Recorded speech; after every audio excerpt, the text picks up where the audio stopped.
আমি দুধ গরম করে রান্নাঘর থেকে ফিরে আসছিলাম, তখনই শাশুড়ি মায়ের ঘর থেকে অদ্ভুত শব্দ শুনতে পেলাম। আমার শাশুড়ি বারবার বলছিল, এখন থামো, আমি ক্লান্ত হয়ে গেছি। আমার আর এতটুকু শক্তি নেই। তুমি খুব শক্তিশালী, কিন্তু আমি দুর্বল। তারপর যখন শ্বশুরের রাগিত স্বর শোনা গেল, শ্বশুর বলছিলেন, চুপ করে বসে থাকো এবং এভাবেই চলতে দাও। এসব শুনে আমি ভয় পেয়ে গেলাম এবং আমার ঘরে চলে এলাম। যখন আমি ঘুমোতে গেলাম তখন ভাবতে লাগলাম, আমার শ্বশুর এত শক্তিশালী কিভাবে? আমারও তো এমন একজন স্বামী চাইছিল। হ্যালো বন্ধুরা, আমার বিয়ে খুব তাড়াহুড়োতে হয়েছিল। একটি ভালো ঘরবাড়ি হওয়ার কারণে আমার বাবা মা বিয়ে থেকে অস্বীকার করেননি এবং আমার দ্রুত বিয়ে দিয়েছিলেন। আমি শ্বশুরবাড়িতে এসে 1 সপ্তাহ হয়ে গিয়েছিল এবং আমি আমার স্বামীর দৈনন্দিন রুটিন ভালোভাবে জানতাম। সে প্রতিরাতেই দুধ পান করতে পছন্দ করত, কিন্তু আমি ভুলে যেতাম। আমি প্রতিবার ছোট ছোট জিনিস ভুলে যেতাম এবং কিছু জিনিসকে বেশি গুরুত্ব দিতাম এবং সেই সব নিয়ে ভাবতে থাকতাম। 3 দিন ধরে আমার স্বামী আমাকে রাতে দুধ আনতে মনে করিয়ে দিচ্ছিল। আমার দুধ পান করার অভ্যাস আছে, কিন্তু আমি আবার ভুলে গেলাম। একদিন আমার স্বামী রাগ করে আমার কাছে এল এবং রাগ করে আমাকে বলল, আমাকে কি প্রতিরাতেই তোমাকে বারবার বলতে হবে? আমি দ্রুত উঠে রান্নাঘরে চলে গেলাম। আমার শাশুড়ি আমার ঘরে ছিল। যখন আমি দুধ গরম করে ফিরে আসছিলাম, তখন শাশুড়ি শ্বশুরের ঘর থেকে অদ্ভুত শব্দ আসছিল। শাশুড়ি বারবার বলছিলেন, এখন থামো, আমি ক্লান্ত হয়ে গেছি। আমার আর শক্তি নেই। তুমি খুব শক্তিশালী, কিন্তু আমি দুর্বল। তারপর শ্বশুরের রাগত স্বর শোনা গেল, তুমি কি একটু থামতে পারো না? এসব শুনে আমি হতভম্ব হয়ে গেলাম এবং আমার ঘরে চলে এলাম। যখন আমি ঘুমোতে গেলাম তখন ভাবতে লাগলাম, আমার শ্বশুর এত শক্তিশালী কিভাবে? আমারও তো এমন একজন স্বামী চাইছিল, কিন্তু আমার স্বামী খুব তাড়াতাড়ি ক্লান্ত হয়ে যেত। এই ভাবতে ভাবতে আমি ঘুমিয়ে পড়লাম। সকালে যখন আমি উঠলাম তখন আমার শাশুড়ি রোজের মতো ঘরের কাজ করছিলেন। তার আচরণ একদম স্বাভাবিক ছিল। এমন মনে হচ্ছিল না যে তিনি রাতে এই সব করছিলেন। আমার শ্বশুর একদিন তাড়াতাড়ি কাজ থেকে বাড়ি এলেন এবং সঙ্গে সঙ্গে শাশুড়িকে ঘরে ডেকে নিয়ে গেলেন। আমি খাবার বানালাম এবং আমার শাশুড়িকে ডাকতে তার ঘরের কাছে গেলাম। দরজায় পৌঁছে তাদের আওয়াজ শুনে আমি হতবাক হয়ে গেলাম। রাতের খেলা আবার শুরু হয়ে গিয়েছিল।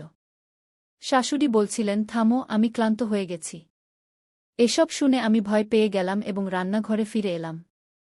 যখন আমি রান্নাঘরে এলাম তখন ভাবছিলাম, আমার শ্বশুর কি খান যে এত শক্তিশালী হয়ে যান? আধ ঘন্টা পরে আমি আবার তাদের ঘরে গেলাম এবং আবার সেই একই আওয়াজ শুনতে পেলাম। এখন আমি ভাবছিলাম, শ্বশুর এত শক্তিশালী হওয়ার রহস্য কি? এখন আমি জানতে চাইছিলাম, আমার শাশুড়ি তাকে প্রতিদিন কেন মানা করেন? 15 মিনিট পরে শাশুড়ি ঘর থেকে বেরিয়ে এলেন। যখন তিনি বেরোলেন তখন তার মুখে কিছুই দেখা যাচ্ছিল না, কিন্তু 2টি হাত কোমরে ছিল এবং তিনি বলছিলেন, এই কোমরের ব্যথা কখন সেরে উঠবে? এ শুনে আমি আমার হাসি চেপে রাখতে পারলাম না। এখন আমি জানতে চাইছিলাম, শাশুড়ি তাকে কি দেন? আমার নজর আমার শাশুড়ির উপর ছিল। আমার স্বামী তাদের থেকে খুব আলাদা ছিলেন। তিনি তাড়াতাড়ি ঘুমিয়ে পড়তেন এবং আমি আমার স্বামীর ভালোবাসার আকাঙ্ক্ষায় রাত জাগতাম। তখনই আমার নজর শাশুড়ির ঘরের উপর যেত। তাকে দেখে আমি অবাক হতাম যে তিনি এই বয়সেও কিভাবে মজা করতে পারেন। স্বামী তো ঘুমিয়েছিলেন, কিন্তু আমি ভাবছিলাম, আমার স্বামীও যদি আমার শ্বশুরের মতো হতেন। তাদের দরজার কাছে শাশুড়ির আওয়াজ শোনা যাচ্ছিল, এখন থামো, আমাকে ছেড়ে দাও। এ শুনে আমি খুব অস্বস্তি বোধ করলাম। তারপর আমি ভাবলাম, আমাকে তাদের ঘরে গিয়ে দেখতে হবে যে তারা আসলে কি করেন এবং শাশুড়ি শ্বশুরকে কি খাওয়ান। আমি এটি জানার চেষ্টা করলাম, কিন্তু কিছুই জানতে পারলাম না। তারপর আমি ভাবলাম, সেই জিনিসটি ঘরে লুকানো থাকবে। তাই আমি দেখতে চাইছিলাম তারা এখন কি করেন। তারপর আমি উঠে শাশুড়ি শ্বশুরের ঘরে চলে গেলাম। ঘরে আলো জ্বলছিল, এর মানে তারা ঘুমোচ্ছিলেন না। জানালা থেকে আওয়াজ আসছিল, শাশুড়ি বলছিলেন, তুমি আমাকে এই বয়সেও ছাড়ছ না? তুমি জানো এখন আমি ক্লান্ত হয়ে গেছি। শ্বশুর বলছিলেন, একটু সহ্য করো, তারপর তোমার ব্যথা থাকবে না। কিছুক্ষণের জন্য শাশুড়ি শান্ত হয়ে গেলেন। আমি জানালা দিয়ে দেখার চেষ্টা করলাম, কিন্তু পর্দা টানা ছিল। আওয়াজ শোনা যাচ্ছিল, কিন্তু কিছু দেখা যাচ্ছিল না। এটি দেখে আমি হতাশ হয়ে গেলাম এবং আমার ঘরে ফিরে এলাম। আমিও আমার বিছানায় এসে ঘুমিয়ে পড়লাম। তখনই আমার স্বামী রাগ করে বললেন, এই সময় কোথা থেকে আসছ? তার প্রশ্ন আমাকে হতবাক করে দিল। আমি তার দিকে ভালো করে তাকালাম, তখন স্বামী তার বিছানা থেকে উঠে দাঁড়ালেন এবং আমার দিকে অদ্ভুত দৃষ্টিতে তাকিয়ে বললেন, তুমি আমার সম্পর্কে কি ভাবছ? আমি ঘুমোচ্ছি, তাই তুমি কিছুই করবে এবং আমার কিছুই জানা থাকবে না। স্বামীর তারা আমাকে বিরক্ত করেছিল। তারা বলল, সত্যি বলো, তুমি কোথায় গিয়েছিলে? আমি তৎক্ষণাৎ বললাম, আমার ভাল লাগছিল না, মাথা ব্যথা হচ্ছিল, তাই আমি বাইরে উঠানে চলে গিয়েছিলাম। এখন তুমিই বলো, এতে কি ভুল আছে? আমি একটু জোরে বললাম। সে এক মুহূর্তের জন্য চুপ থাকল এবং বলল, বাইরে উঠানে যাওয়ার কি দরকার ছিল?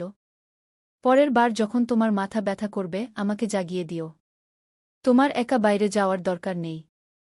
এটা বলেই তারা আবার ঘুমিয়ে পড়ল। জানি না আমার মনে কি চলছিল, আমি তাদের ভালোবাসার জন্য তৃষ্ণার্ত ছিলাম, কিন্তু নিজে থেকে তাদের কাছে যাওয়ার সাহস পাচ্ছিলাম না। সেই রাতে কখন ঘুম এসেছিল আমি নিজেই টের পাইনি। এখন আমি শাশুড়ির ঘর থেকে দিনরাত একই আওয়াজ শুনতে পাচ্ছিলাম এবং ভাবছিলাম এটা কি করছে। পরের দিন আমার স্বামী বলল, আমি 3 দিনের জন্য বাইরে যাচ্ছি। যখন সে আমাকে এটা জানাল, আমার মাথায় একটি চমৎকার ধারণা এল। আমি ভাবলাম, দেখি আজ তাদের ঘরে কি হচ্ছে। আমার শাশুড়ি সন্ধ্যায় খাবার খাওয়ার পর বাইরে হাঁটতে যাচ্ছিল এবং তারা দুজনেই পরস্পরের সাথে কথা বলছিল। আমি তাদের দেখে অবাক হয়ে যেতাম যে এই বয়সেও তারা একে অপরের সাথে সময় কাটায়। তাদের এবং আমার জীবন খুব আলাদা ছিল। তারা এই বয়সেও পূর্ণ জীবন যাপন করছিল আর আমরা আলাদা ছিলাম। সেদিন আমি দ্রুত আমার সব কাজ শেষ করলাম এবং আমার শাশুড়ি শ্বশুরের ঘরে চলে গেলাম। আজ আমি শাশুড়ির ঘরে লুকিয়ে সত্যি জানার চেষ্টা করছিলাম। আমার শ্বশুর তার স্ত্রীকে খুব ভালোবাসেন এবং তাকে খুব খুশি রাখেন। আমার স্বামী আমাকে ততটা খুশি রাখতে পারে না, তাই আমি জানতে চেয়েছিলাম আমার শ্বশুর এমন কি খান যা তাদের এত শক্তিশালী করে তোলে। আমি এটা আমার স্বামীকে দিতে চেয়েছিলাম। এটা দেখার জন্য আমি সেই রাতে তাদের ঘরে লুকিয়েছিলাম। সেই রাতে আমি যা দেখলাম তাতে আমি হতবাক হয়ে গেলাম। আমি তাদের কোনো শর্ত ছাড়াই দেখছিলাম। কিছুক্ষণ পর আমি উঠে দাঁড়ালাম এবং তাদের কাছে গেলাম। তারা আমাকে অবাক হয়ে দেখছিল, তাদের বিশ্বাসই হচ্ছিল না যে আমি তাদের ঘরে আছি। পরের দিন আমার স্বামীও বাড়িতে ছিল না এবং এখন আমি আবার সিদ্ধান্ত নিলাম যে আমি রাত কাটাবো আমার শ্বশুরের ঘরেই। সম্ভবত এটা আমার শাশুড়ির জানা ছিল, তাই সে রাগ করে আমাকে বলল, আজ রাতে তুমি যদি আমাদের ঘরে আসো, তাহলে আমার থেকে খারাপ কেউ হবে না। এটা শুনে আমি খুবই বিরক্ত হলাম। ঠিক তখনই আমার শ্বশুর সেখানে চলে এলেন।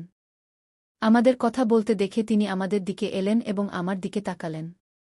তারপর আমি মৃদু স্বরে বললাম, মা আমাকে রাতে ঘরে আসতে মানা করছেন। এটা শুনে আমার শ্বশুর খুব রেগে গেলেন এবং রাগত স্বরে তার দিকে তাকিয়ে বললেন, বুকে মানা করো না।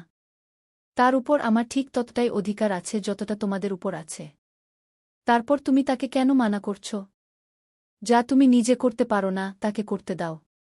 তার চলে যাওয়ার পর আমার শাশুড়ি বলল, যদি তুমি আজ আমাদের ঘরে আসো, তাহলে আমি তোমার স্বামীকে তোমার বিরুদ্ধে করে দেব।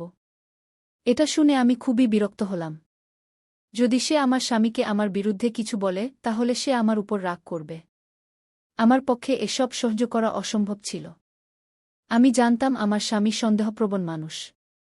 যদি তার মনে কোনো কথা ঢুকে যায় তাহলে তা দূর করা সহজ নয়।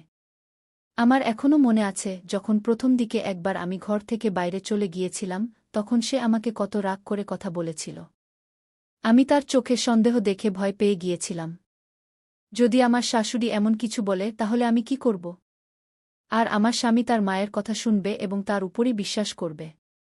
তারপর আমি সিদ্ধান্ত নিলাম যে আমি আমার শাশুড়ির কথা মানব, তার সাথে মিশে যাব এবং সে রাগ করবে না।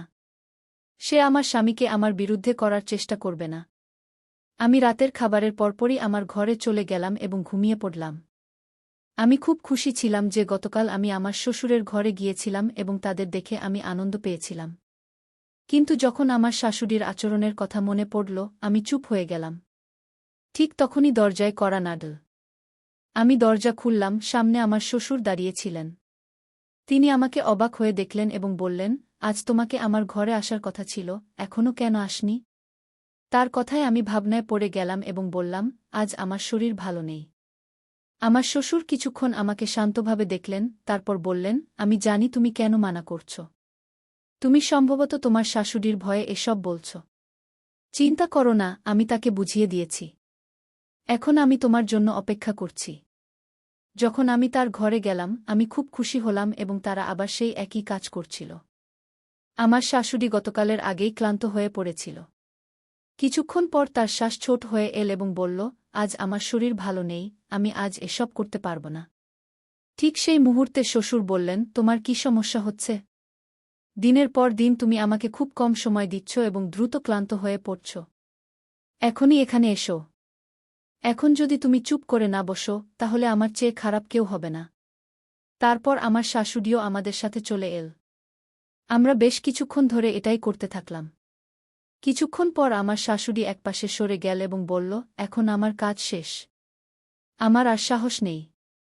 তারপর আমরা দুজনেই এটাই করতে থাকলাম এবং বেশ কিছুক্ষণ পর যখন আমি ক্লান্ত হয়ে পড়লাম, তখন আমার শ্বশুর নিজেই আমাকে বললেন, তুমি খুব ক্লান্ত হয়ে গেছ। এখন আমরা এই কাজ বন্ধ করি এবং কাল ছুটি নিই। এটা শুনে আমার খুব দুঃখ হল যে তারা কাল রাতে কাজ করতে পারবে না। এই ভাবছিলাম যে দরজায় কড়া নাড়ল। দরজা খুললে আমার শ্বশুর বাইরে দাঁড়িয়েছিলেন। তিনি আমাকে অদ্ভুত দৃষ্টিতে দেখলেন এবং বললেন, আজ তুমি খুব সুন্দর দেখাচ্ছ। আমি তার প্রশংসায় লজ্জা পেলাম। তিনি বললেন, চলো আজও কাজ করি। ঘরে এসো, আমি তোমার জন্য অপেক্ষা করছি। আমি তার ঘরে চলে গেলাম এবং তারপর আমরা তিনজনই সেই কাজ করতে লাগলাম যা গত 2 দিন ধরে করছিলাম। এখন আমার মন বলছিল যে আমাকে এই কাজ প্রতিদিন করা উচিত। পরের দিন আমার স্বামীও বাড়ি ফিরে এলেন। স্বামী আসার পরই তিনি আমাকে তার অস্থিরতাপূর্ণ প্রেমের গল্প শোনাতে লাগলেন। আমার ছাড়া তিনি কতটা অস্বস্তিতে ছিলেন এবং আমি সেখানে কত কিছু মিস করছিলাম। আমিও তার কথায় খুব খুশি হলাম যে শেষ পর্যন্ত সে আমার অনুভূতি বুঝতে পেরেছে এবং আমার অভাব অনুভব করেছে। তারপর আমি আমার মাথা তার বাহুতে রাখলাম এবং আরামে ঘুমিয়ে পড়লাম। এখন আমি প্রতিদিন স্বামীর ঘুমানোর পর শ্বশুরের ঘরে যেতাম। তারপর আমরা মধ্যরাত পর্যন্ত এটাই করতাম। এক রাতে যখন আমি শাশুড়ি শ্বশুরের ঘর থেকে ফিরে আমার ঘরে এলাম, তখন আমার স্বামী খুব রেগেছিলেন। আমার স্বামী আমাকে বললেন, আমি তোমাকে বলেছিলাম যে রাতে ঘর থেকে বেরিজো না, কিন্তু তুমি আমার কথা মানোনি। এখন সত্যি সত্যি বলো তুমি কোথায় গিয়েছিলে? আমি তার পাশে বসলাম এবং বললাম, আমি তোমার মায়ের ঘরে গিয়েছিলাম। এটা শুনে তিনি আশ্চর্য হয়ে গেলেন। তুমি এতক্ষণ আমার মায়ের ঘরে কি করছিলে? তিনি আমাকে সন্দেহের দৃষ্টিতে দেখলেন। আমি বললাম, আমার তার সাথে কাজ ছিল তাই গিয়েছিলাম। এরপর তিনি চুপ রইলেন এবং কিছু বললেন না। এখন দ্বিতীয় বা তৃতীয় দিন যখন আমি আমার শাশুড়ির ঘরে সুখ নিতে যাচ্ছিলাম, এবারও তারা ঘুমাননি, তখন আমার স্বামী আমাকে জিজ্ঞাসা করতে লাগলেন যে তুমি মায়ের কাছে কি কাজ করতে যাও? আমি কিছু না বলেই যেতে লাগলাম, কিন্তু আমার স্বামী আমাকে টেনে বিছানায় ঠেলে দিলেন এবং রেগে বলতে লাগলেন। আমি তাকে এত রেগে দেখে ভয় পেলাম এবং তাকে বলতে যাচ্ছিলাম যে দরজায় কড়া নাড়ল। আমার স্বামী গিয়ে দরজা খুললেন। সামনে আমার শ্বশুর ছিলেন। তার আমার স্বামীর সাথে কিছু কাজ ছিল, তাই তিনি তার ছেলের সাথে চলে গেলেন। আমি একটা গভীর শ্বাস নিলাম এবং শান্ত হলাম। তারপর কিছুদিন পর এক রাতে যখন আমি শাশুড়ি শ্বশুরের ঘরে গেলাম, তখন সম্ভবত আমার স্বামী ঘুমাননি এবং তিনি আমাকে খুঁজতে খুঁজতে সেই ঘরে চলে এলেন। সামনে আমাদের এমন করতে দেখে তিনি হতবাক হয়ে গেলেন। যখন তিনি আমাদের এক পায়ে দাঁড়িয়ে পূজা করতে দেখলেন, তখন তার মুখ থেকে তীব্র আওয়াজ বের হল, কি হচ্ছে? তখন আমার শাশুড়ি তার অন্য পা মাটিতে রাখল এবং সোফায় বসে বলল, তোমার বাবা কতদিন ধরে এই পূজা করছেন?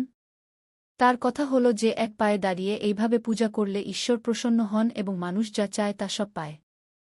আমি দ্রুতই ক্লান্ত হয়ে পড়ি, কিন্তু তোমার স্ত্রী এবং বাবা দীর্ঘসময় ধরে এই কাজ করেন। জানি না কেন এই দুজন ক্লান্ত হন না।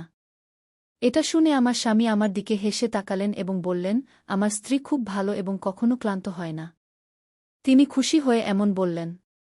এটা শুনে আমি লজ্জা পেলাম, কিন্তু তারপর আমার স্বামী সবাইকে বোঝালেন যে এই ধরনের অন্ধবিশ্বাস রাখা ঠিক নয়। যদি সত্যি মন থেকে ঈশ্বরের পূজা করা হয় তাহলে সব ঠিক হয়ে যাবে। বেশ বুঝানোর পর আমার শ্বশুর মানলেন এবং তারপর একজন সাধারণ মানুষের মতো আচরণ করতে লাগলেন। এখন তিনি সকালে স্নান করে ঈশ্বরের ধ্যান করতে লাগলেন এবং আমরাও নিজেদের সংশোধন করলাম এবং ভালোভাবে থাকতে লাগলাম। তাই বন্ধুরা, আজকের গল্প এটাই ছিল। গল্পটি কেমন লাগলো কমেন্ট করে জানাও এবং চ্যানেল সাবস্ক্রাইব করতে ভুলো না।